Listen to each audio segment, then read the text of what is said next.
Alright, welcome back to the channel. Welcome to episode 9 of the return to the SWF. We are here in our post Nothing to Lose show. A lot of stuff went down on that show. A lot of probably shocking events took place for those of you that have for those of you that aren't the 4 people I play TEW with, because whenever I do an SWF save in 2020, I generally have, if you haven't seen the pay-per-view episode, you got about, 10 seconds before I start spoiling it, so, I'm looking at the clock before I spoil anything. It's a really fun show to book. Did really well in the, ratings. Alright, that's enough time for them to click off. Okay, so yeah, if you're not one of the 4 people I play TEW with on a regular basis, you were probably very surprised that the Crippler was not just a one-off opponent, and he is our new SWF World Heavyweight Champion. Let's get it. My boy, the Crippler. I've always been a huge fan of the Crippler. Obviously, in 2010 when I first got introduced to TEW, Lobster Warrior was just a meme, and then I bought 2013, found out who Chris Morset was, and he always gets pushed. He always gets pushed. He never got pushed as Lobster Warrior. I never did that, but I always pushed him. I wouldn't say the Crippler gimmick is the exact gimmick I used, but when in 2013 when I'd have him go under the Chris Morset or Morsetti name, he would be a serious guy, so just love him. I just love him. I would have pushed him more in 2016 if I didn't already practically have my main event scene planned out for the whole save, and then afterwards, if that save continued, I would have fucking Wolf Hawkins and Aaron Andrews. Crippler would have got lost in the shuffle, poor guy, but he ain't getting lost in the shuffle here. Lenny Brown regained his North American Championship, and Adam Smasher is our first ever Everything to Gain contract holder. I don't know if I've explained it or not. I probably have, but in case I didn't, our Everything to Gain is going to be just Money in the Bank stolen. Straight, I'm stealing it because, Money in the Bank isn't a real thing. It's not a thing in the Cornellverse. It never existed, so, Eric Eisen isn't stealing anything, but 64 is, so there you go. It's a very common thing for me to not have anything pre-booked after a pay-per-view show. I kind of blow my load and then book it all on the episode, so yeah, let's get into it. Nothing interesting really happened during the break on the news side, so let's just get into the show. I got 2 pre-show matches. The first one is Forrest Ratzlaff. As I was booking this episode, I kind of realized, hey, I've never really used this guy. I've never called him up in a save. To be fair, I've never had an Never had an SWF save go too long term. I don't even think I've ever actually made it to the Supreme Challenge in this game cycle yet. To be fair, though, I have been doing a lot of other companies, and I spent most of my time doing Dave. So, yeah, I've never really gotten to see Forrest Ratzlaff develop and actually call him up, so I'm trying him out right here, and he did mediocre, but he did okay because he's against James Prudence, and James Prudence is a guy I just don't book for some reason. I have no plans ever for him. And then I have of course, his debut, he gets injured. I signed Logan Wolfsbane and James Diaz, and I'm going to be using them as a tag team known as the Heritage. So in canon, in America, nobody knows who Raymond Diaz is. So just saying they're in a heritage of a Japanese wrestling legend, or an American wrestler that went to Japan to be a legend. You get what I mean, but we're not going to name drop him. We could, but nobody's going to know who he is, so they're just the Heritage. And this was just kind of a test to see if they would work as a team, and they do, but James Diaz gets injured. Great. That's fine. But Logan got a 53, holy sheesh. Both their gimmicks was great, so, yeah. I want them to be a good team. I want to beef up the tag division, and hopefully I can do something good with them. But that got a 53, and then we open the show. I understand Black Cat Bailey. We opened the show with our boy the Crippler just cutting this like kind of smug, not cocky to the point of like Hollywood Brett Starr, but still kind of like tongue-in-cheek, smirk on his face, kind of like, I'm a has-been, right guys? That's what you kept telling me. So you kept telling me over Twitter and all over social media. Crippler's a has-been. It's just a little stepping stone in Rocky Golden's amazing third or second or whatever world championship run. Yeah, how'd that go for you guys? I did it. I don't care how long it took me. I am the SWF World Heavyweight Champion, and nobody can take that from me, and I don't care how good Rocky Golden's reign was, because this reign is going to be 20 times better. Nobody's going to be able to stop me. Anybody that comes up to the Crippler is going to leave crippled. That's why they call me the Crippler, alright? Now, if you all thought that Rocky Golden got, you got cheated, I don't care. I won. If Rocky Golden's so good, he wouldn't have passed out in the dark or whatever the hell happened. I don't care. I'm the effing champion. I'm trying so hard not to swear, because SWF is TV 14. But if Rick Ross has taught me anything, you can't drop an F-bomb on live TV. But yeah, his promo is interrupted by Angry Gilmore, another SWF legend, just kind of like challenging him for the belt. I don't really have any, it's just generic stuff. Randy Unleashed comes out to counterpoint Angry Gilmore. He only has BJ O'Neill by the side. I didn't feel like bringing out the whole fucking awesomeness. And then Eric Eisen comes out and is like, yeah, this is perfect, makes my job easy. Number 1 contenders match, main event tonight. Cool. Yeah, that's our main event. And Crippler just showing why he's so fucking awesome, getting that 92 in the promo. We have Robbie Retro in a match where the only possible opponent he could decisively win against is Charger Siaki, and he won. So there you go, Murder on the Dance Floor by Robbie Retro. And then after the match, just Brandon James and Spencer Spade beat the fucking shit out of this dude. They beat the fucking shit out of him. They unite once and for all to beat the shit out of Robbie Retro. If I remember correctly, they had their altercation at the pay-per-view. Let me double check. Yes, so in the middle of their face-off, Robbie Retro comes out and invites them to the party, and the next time we see them, they're uniting to beat the fucking shit out of, pulling him by his hair while one punt kicks him.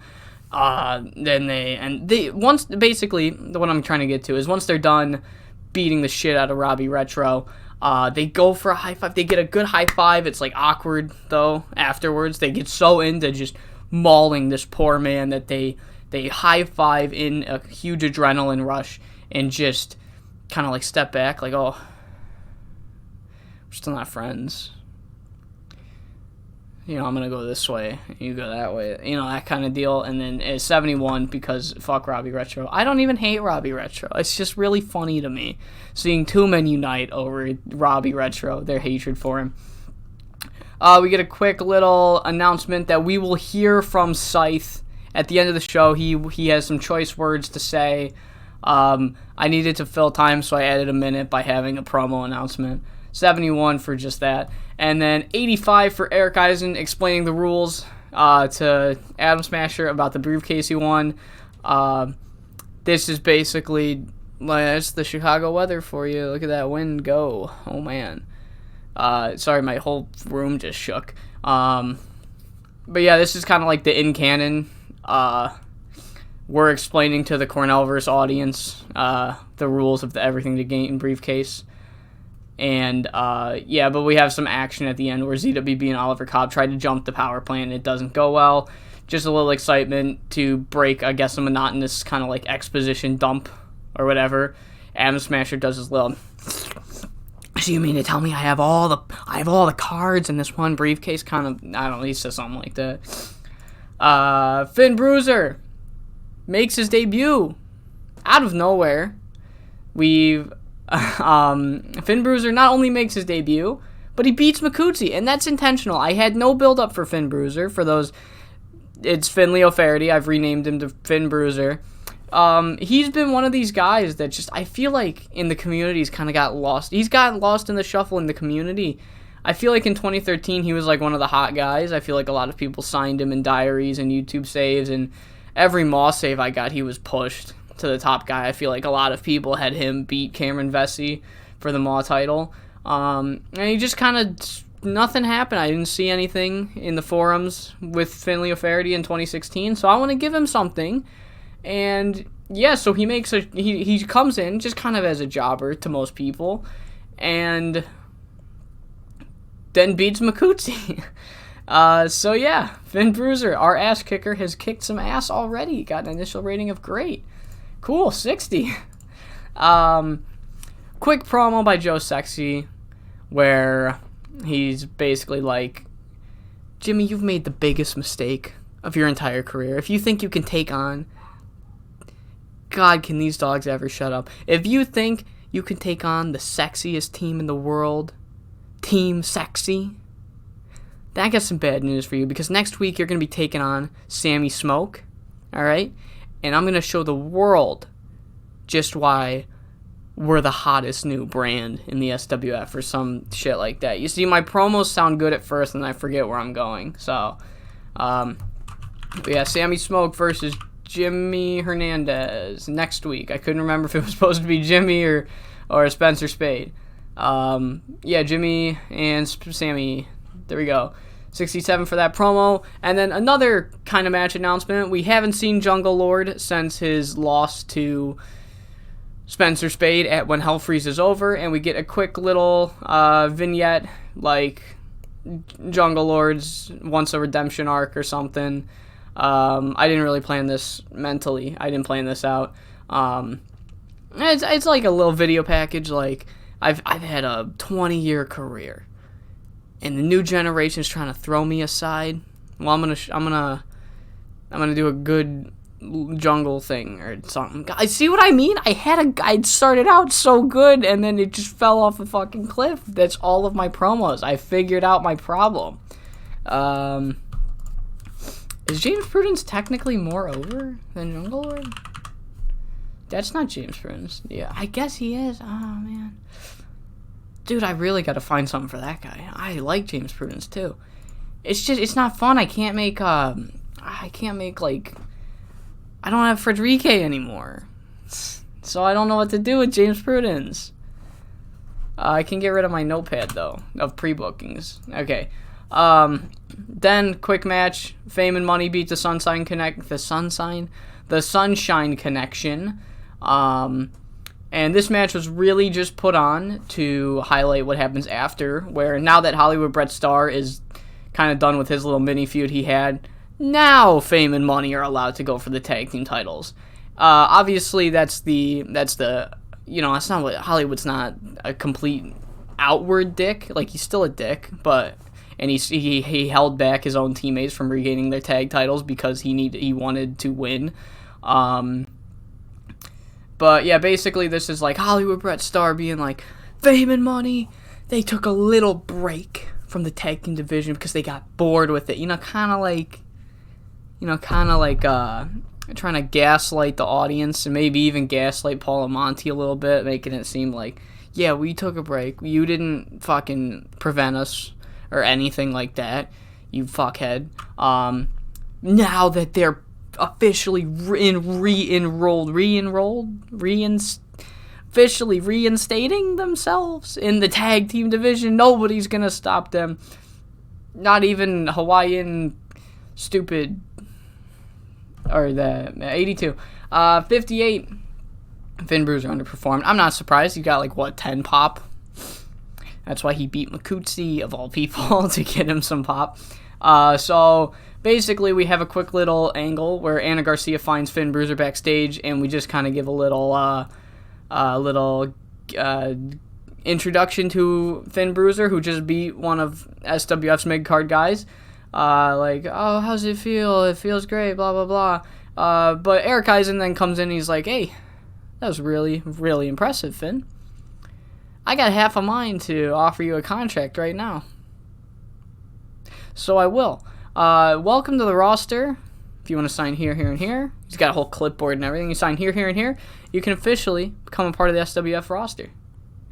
Yeah, another angle that I made at the last minute. So there we go. We have a angle by Lenny Brown, just giving this heartfelt promo. It was a challenge getting this title back. They got the North American title, so it was a challenge getting this thing back, but I didn't give up. Despite all the odds and bullshit that Des Davids threw it my way. I couldn't remember if I could say shit or not on SWF, but I can, so I paused. That bullshit. No matter what Des Davids threw in my way, I overcame it. I'm going to overcome every challenger now that's coming for this title. I'm overcoming them. God, I can't do it. Am I like developing ADD really heavily over? I feel like I'm going insane. Oh my god, this is how I go crazy. Well, he's cutting this heartfelt promo about how he's really proud with himself. He hopes his family's proud of him. And then Rogue just comes out and says the only thing you should be proud of is I don't even have a quirky one-liner, man. Rogue comes out and just fucking starts a fight. That's Rogue. He starts a fight. Say this ain't the Rogue you're used to. He ain't got no blunts anymore. This is an asshole we have here. 80 for that segment. And then we have Mikey Lau showing why he is a fucking legend. Holy shit. 91. Random match he has with Primus Allen, because I realize Primus Allen is a well-known. So I'm like, let's have this be a match. And it goes 15 minutes, because it's pretty good. 81. And Mikey Lau wins. And not only does Rogue just feel like starting fights, the man that starts the most fights of all time is Remo. And Remo doesn't even say a word. He doesn't even try to do a quirky one-liner. He just fucking runs in it. Wow, there goes Mikey Lau. Yep, there he is. And we continue with a health update by Rocky Golden. This is what Ben would describe as 64 cheese, because I don't want to get the penalties for not having Rocky Golden on the show. So for the next weeks, while he's doing his little recovery storyline, he will be cutting promos from the hospital, and they will be getting really good ratings. It's time for the main event now, and I'm sure you all can kind of predict that I'm not going to promote a heel versus heel main event at the next pay-per-view. But for a minute, it really looks like Randy Unleashed is going to win, thanks to the help of the awesomeness outside. But soon after, I guess Joey Morgan saw too much, and he came out there and just laid out the awesomeness, making it a fair fight, letting Angry Gilmore pick up the victory. 79, little upset by that one. I'm hoping for a little bit better, but I don't think either of them are a star, actually. I think Randy might be I think this is a star versus a well-known, so it probably did about as good as it could have. But yeah, Angry Gilmore defeats Randy Unleashed in 21:01 with the anger management after Joey Morgan lays out all of the awesomeness. So yeah, there's some pre-booking for the pay-per-view. Awesome Impact. We will have Angry Tomas Gilmore versus the Crippler Chris Morissette. Alright, and then it's time for the long-awaited Scythe promo. Scythe comes out to explain his actions, and instead of trying to embarrass myself by cutting a promo for the 5th time and stopping halfway through because I don't have the brain power to keep going, Scythe is essentially saying, we targeted, we being me and John Greed, we targeted Rocky Golden simply because he's the biggest guy in the company, and what better way to take over a company than to take out the legs that it's standing on? So from now on, you will be seeing me a lot, and you won't like it, because change is coming, and whether it's for the better or the worse is not for you to decide. And Valiant comes running out. Valiant interrupts it. If you remember, Valiant was kind of by Rocky Golden's side for a while in the previous month, and that's not going to change. He's going to change feuds with him. They go from the Crippler and I think he was going with Remo, to Scythe and John Greed. So Valiant comes out, stands up for his guy, just kind of grabs his own microphone, gets up to Scythe's face and says, I think there's been enough talk. Boom, punch right across the face. Valiant has the heels retreat, but their message is being sent, and they're here to take over the company. Finish the show. We got an 87 because this is SWF. This ain't no minor league TCW cringe, you know what I'm saying? This is the fucking SWF.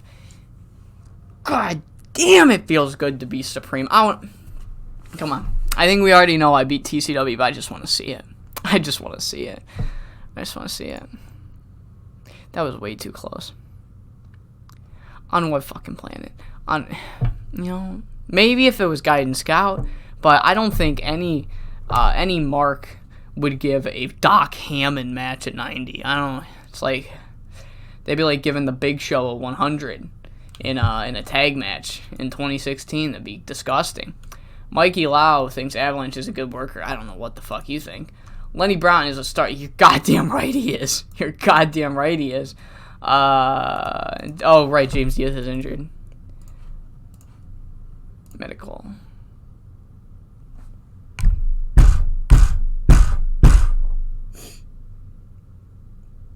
Even though it's being worked through, that means for a good 2 months and 2 weeks, I'm risking injury every time he fights. So, but I'm still going to have him fight, and even if he never gets injured, for 2 months and 2 weeks, I'm not going to know how good this guy truly is.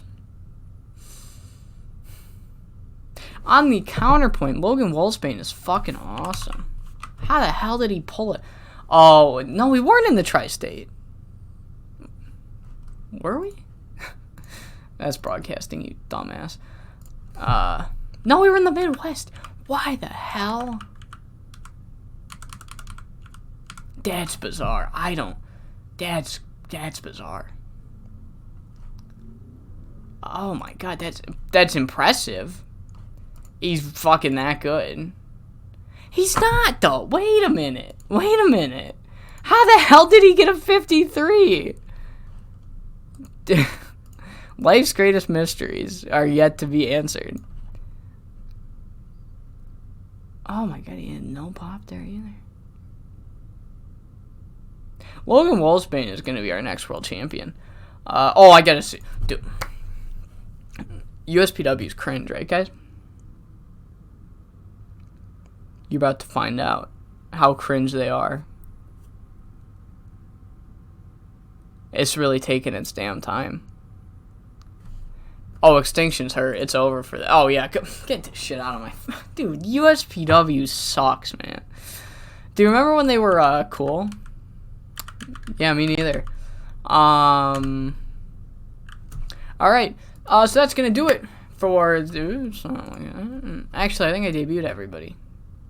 No. Yeah, let's still not look at that, though. That's going to do it for this episode of the Return to the SWF. SWF in the out of the mud and on the rise, actually. I wonder how big we are. I think we gained a point by now, right? Oh, we've gained a lot of points. Okay, wow. Oh, man, that's... Ooh. Okay. Now it's getting nerve-wracking, trying to keep up with these ratings. How close are we to SWF's... USPW's popular... Oh, dude, we're about to take over. Oh, it's all coming. It's all going according to plan, dude. USPW's in the mud. But I'm gonna keep stalling. I'm gonna stop stalling so you guys can get on with your day. I hope you all enjoyed this episode of Supreme TV, and I hope to see you next time.